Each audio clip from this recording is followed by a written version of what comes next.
મહેસાણાથી સમાચાર મળી રહ્યા છે। પાટીદાર યુવાનો પર કરાલ ટકોરનો મામલો સામે આવ્યો છે। સમાચાર આ મહેસાણાથી પાટીદાર યુવાનો પર કરાલ ટકોરને મામલે આ સમાચાર મળી રહ્યા છે। ત્યારે સમગ્ર મામલે એસપીજી અધ્યક્ષ લાલજી પટેલે પોતાનું નિવેદન આપ્યું છે।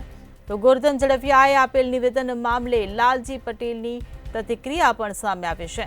સુરતમાં ઉર્વશીબેને પાટીદારના યુવાનો માટે ખૂબ જ ચિંતા વ્યક્ત કરી છે। યુવાનોને વ્યસનમાં જેટલો રસ છે તેટલો સમાજ સેવામાં નથી।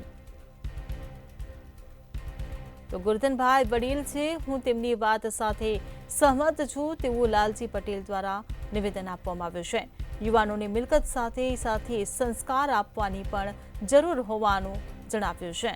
તો આ સાથે જ જણાવ્યું કે મિલકત આપવાની જરૂર નથી, સંસ્કારોનું સિંચન કરવાની જરૂર છે।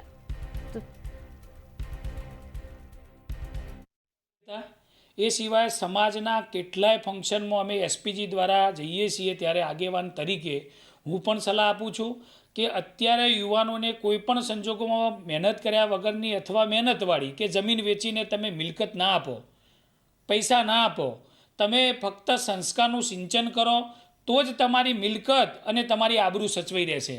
અત્યારના યુવાનો જ્યારે અમે યુવાનોને ગામમાં વ્યસનમુક્ત કરવા માટે જઈએ છીએ, સમાજની દીકરીઓ બચાવવા માટે જઈએ છીએ, ત્યારે યુવાનો કે દીકરીઓને આ બાબતમાં કોઈ રસ જ હોતો નથી। દીકરીઓ એવી સમજી બેઠી છે કે ગામડાના યુવાનમાં સાથે લગ્ન ના કરું, કોઈ પીઆર હોય કે કરોડપતિ હોય કે ગવર્મેન્ટવાળો નોકરીવાળો તો જ હું લગ્ન કરું।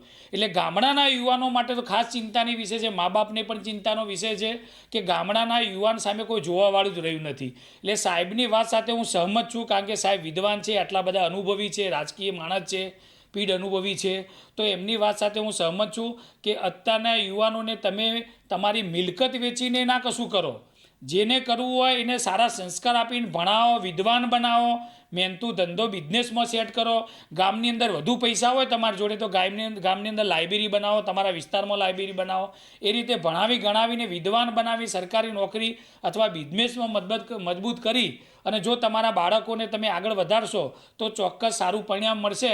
બાકી અત્યારે જેમ ઉર્વશીબેને વાત કરી એમ મોટા ભાગના યુવાનો અત્યારે વ્યસન પાછળ વળી ગયા છે અને દીકરીઓ ગામડાથી શહેર અને શહેરમાંથી વિદેશમાં ભણતા યુવાનોની જ પસંદગી કરી રહી છે।